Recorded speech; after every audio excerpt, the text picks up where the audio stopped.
Oke guys, kembali lagi bareng gua, yaitu Mimin, yakni admin di dalam channel Onisekai.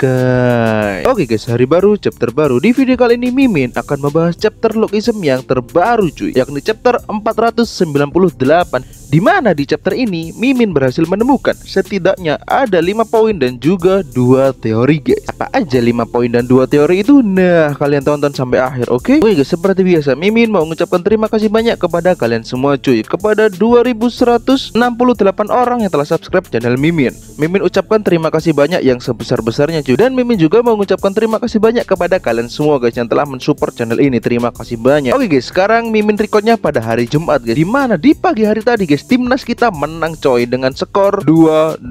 Menang adu penalti guys. Kalian nonton atau enggak guys? Mimin deg-degan sekali guys saat nonton ya. Meskipun tayangan ulang. Oke guys, seperti biasa, jika kalian suka dengan video ini boleh kalian like dan share ke teman-teman kalian. Dan jika kalian suka dengan channel ini boleh kalian subscribe. Gitu aja guys, kita langsung saja ke poin yang pertama. Let's go. Oke guys, poin yang pertama. Pada awal chapter ini, kita diperlihatkan Seongji yang merasakan bahwa penyakitnya akan kambuh guys. Di sini Mimin bisa menyimpulkan bahwa tidak perlu ada pemicu agar penyakit Seongji bisa kambuh, melainkan penyakit itu bisa kambuh kapanpun dan dimanapun. Namun tentunya sebagai guru yang sangat baik, dia tidak mau penerusnya terluka guys, karena pada saat itu Jin Hobin kan ada di sebelahnya guys, hingga membuat Seongji memutuskan untuk berdiam diri di dalam gubuknya. Dan ditambah guys, obat yang biasanya dia minum itu sudah habis guys, tak tersisa sedikit pun. Hal ini membuat Seongji jatuh pingsan guys, dan hal ini juga akan menyebabkan fitnah serta bencana yang sangat besar. Bencana apa itu guys? Tentunya akan Mimin bahas di poin guys, karena bencana itu masih di dalam satu chapter ini guys. Itu poin yang pertama. Oke, next poin yang kedua. Oke guys, panel menunjukkan Ada Taijin bangsat yang sedang berusaha untuk merebut kekasihnya King Hobin. Di sini dia bilang kalau Kim Sujin adalah miliknya dan dia adalah suami dari Kim Sujin. Ini memang otak Taijin udah sengklek guys. Dia halunya itu terlalu berlebihan. Dan ya, kita juga ditunjukkan selain bangsat anjing, Taijin juga memiliki sifat cabul cuy. anjir. Paket lengkap kan guys Taijin ini. Bangsatnya ada, anjingnya ada, cabulnya juga ada. Lihat aja panel ini guys, dia berusaha melepaskan pakaian dari Kim Sujin.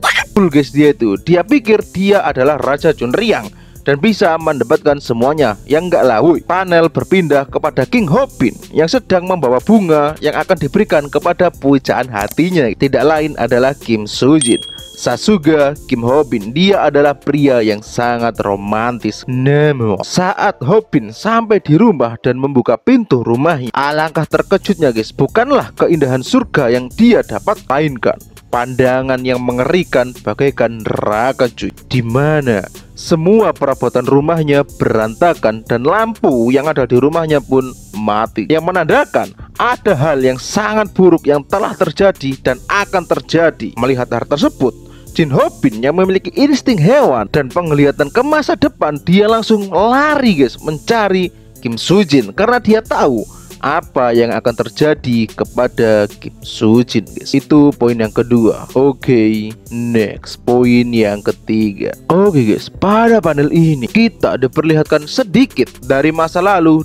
Dari Taijin cabul. dia. Ternyata udah nggak beres sejak kecil cuy, saat bapaknya bilang kalau dia akan menjadi Raja Chunryang selanjutnya.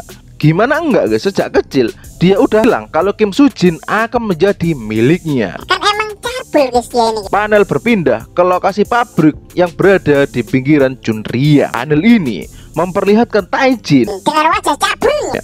mencoba mencari Sujin yang bersembunyi di pabrik tersebut guys. Dan ya, sialnya Kim Sujin atau emang kurang ajarnya PTJ guys, sehingga Sujin berhasil ditemukan oleh Jin Hobin. Namun sesaat sebelum Taijin meletakkan tangannya ke gadis itu, salah satu member of Chunryang family berhasil datang tepat waktu dan menghentikan Taijin. Meskipun dia berhasil menghentikan Taijin hanya sementara, karena pada dasarnya dia bukanlah lawan yang sepadan bagi Taijin yang telah dilatih oleh Yaksa guys. Dan tak lama kemudian King Hobin berhasil sampai di pabrik tersebut. Namun semuanya sudah terlambat. Orang ini sudah menjadi pajangan dinding dan Sujin sudah berhasil ditangkap oleh Taijin. Dan entah kenapa ya, Mimin saat lihat panel ini itu mirip panel saat aliran sesat guys di mamahnya Johan itu. Dan panel ini juga pernah muncul di panel 382. Jika kalian ingat, panel itu adalah panel di mana anak perusahaan kedua guys. Kalau kalian lupa bisa kalian cek. Itu poin yang ketiga. Oke, next poin yang keempat. Oke guys, pada panel ini kita diperlihatkan pohon kematian guys, yang dimana ini sesuai dengan teori Mimin pada chapter sebelumnya. Kalau tempat ini, yakni tempat dukun pada panel ini, adalah tempat di mana Kim Soo-jin mati cuy. Di sini kita diperlihatkan kalau Taijin berusaha untuk melakukan sesuatu guys yang tidak menyenangkan kepada Soo-jin, dan dengan keberaniannya Soo-jin meludahi muka Taijin. Mampus kau Taijin cabul ya. Dan dengan cepat Soo-jin bisa mencekik leher Taijin dengan pita berwarna biru guys. Lagi-lagi pita berwarna biru, pita yang selalu dipakai oleh ibunya Jin Ho-bin cuy. Namun karena perbedaan kekuatan dan perbedaan berat badan, tentunya membuat Soo-jin tidak berhasil melakukan tindakan tersebut guys. Justru dia mendapatkan tinjuan yang sangat keras dari Taijin cuy, tepat di perutnya. Hal ini membuat Soo-jin langsung lemas, dan dengan cepat Taijin mencekik leher dari Soo-jin dan membuat Kim Soo-jin meregang nyawa guys. Jika kalian ingat, cara membunuh Soo-jin sama seperti cara dukun membunuh ibunya Jin Ho-bin. Oke, next poin yang kelima sekaligus poin yang terakhir. Oke guys, pada panel ini kita diperlihatkan Taijin yang panik karena Soo-jin sudah tidak bernyawa dan tidak bernafas. Ya iyalah goblok, wong dia kamu cekik. Bahkan pada panel ini juga kita ditunjukkan betapa pengejutnya Taijin guys, karena dia tidak mau dicap sebagai pembunuh. Emang bangsat kan guys dia nih, udah cabul pengecut lagi. Dan kita juga diperlihatkan kalau Taijin yang berusaha menggendong Soo-jin menuju ke arah gudang rumahnya Seongji, karena dia sudah tidak bisa minta bantuan ke para yaksa guys. Yaksanya kan sudah dia tendang. Salah guys, yaksanya kan sudah ikut ke Choi Dong-soo. Dan panel berpindah kepada Seongji yang baru saja bangun dari pingsannya. Dia melihat perban tangannya yang sudah tidak ada guys. Dan betapa kagetnya saat dia tahu perban yang selalu dia pakai berada di leher Kim Soo-jin.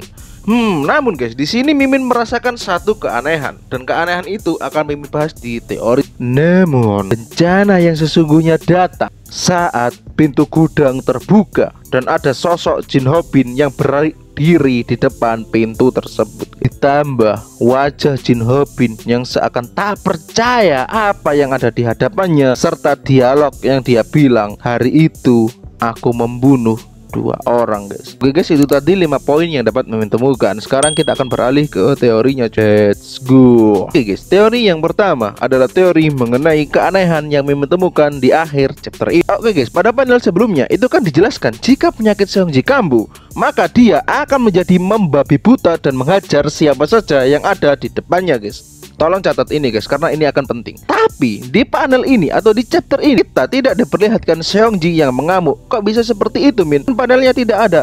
Iya guys, karena Seongji masih bangun di tempat yang sama dan di posisi yang sama. Terlebih lagi dia tidak merasakan kalau perban yang dia kenakan telah dilepas oleh seseorang dan dikalungkan ke Kim Soo-jin. Hal ini tentunya membuat fitnah yang sangat besar, ditambah akan terhubung ke teori yang kedua guys. Tapi menurut kalian gimana guys teori Mimin yang pertama? Apakah saat kambuh pada chapter ini Seongji tidak menghajar siapapun guys? Menurut kalian gimana? Komen di bawah ya. Menurut Mimin itu bertentangan dengan penjelasan di chapter sebelumnya. Oke, next teori yang kedua adalah teori mengenai apa yang terjadi selanjutnya di Junryang cuy. Oke guys, di akhir panel ini Ho-bin kan bilang kalau dia membunuh 2 orang. Menurut Mimin ada 2 kemungkinan guys yang terjadi di chapter selanjutnya. Kemungkinan yang pertama, Ho-bin akan mengira gurunya membunuh Soo-jin. Namun kemungkinan itu sangat kecil guys, mengingat orang yang menyuruh Ho-bin melindungi Soo-jin adalah Seongji itu sendiri. Jadi tidak mungkin Ho-bin berpikiran kalau Seongji yang membunuh Kim Soo-jin. Tapi bisa aja kan guys, dia tersulut amarah melihat apa yang ada di depannya dan juga perban gurunya dikalungkan ke Soo-jin. Jadi tidak menutup kemungkinan hal ini akan membuat Ho-bin menyalahkan gurunya atas apa yang terjadi kepada Kim Soo-jin. Jadi mereka akan bertarung sampai mati guys. Ya enggak guys, jika bertarung sampai mati, yang mati itu Hobin guys, bukan Seongji. Jadi kemungkinan menurut Mimin, Seongji merasa bersalah dan itu membuatnya memiliki pikiran yang sangat berat dan juga sangat banyak guys. Dan hal itu mungkin menyebabkan Seongji meninggal dunia. Entah dia mengakhiri hidupnya sendiri atau yang lainnya guys. Kemungkinan yang kedua guys, Hobin berkata seperti itu karena dia tidak bisa melindungi Kim Soo-jin, hingga dia menyalahkan dirinya sendiri atas kematian Kim Soo-jin guys. Karena hanya itu guys yang masuk akal. Mengingat Hobin pasti tidak memiliki pemikiran kalau gurunya yang membunuh Soo-jin. Dan dia pasti sudah tahu yang membunuh Soo-jin adalah Taejin cabul guys. karena dia melindungi Soo-jin dari Taejin. Oke guys, itu tadi 5 poin dan 2 teori yang dapat Mimin temukan di dalam Logism chapter 498. Apabila ada kurang lebihnya, Mimin mohon maaf yang sebesar-besarnya guys, dan bisa kalian tambahkan di kolom komentar. Oke guys, dan jangan lupa kita teorikan bersama cuy. Apakah Hobin bisa mengalahkan Seongji guys jika bertarung? Menurut kalian gimana guys? Komen di bawah ya. Oke guys, segini dulu sih the next video. Bye bye bro.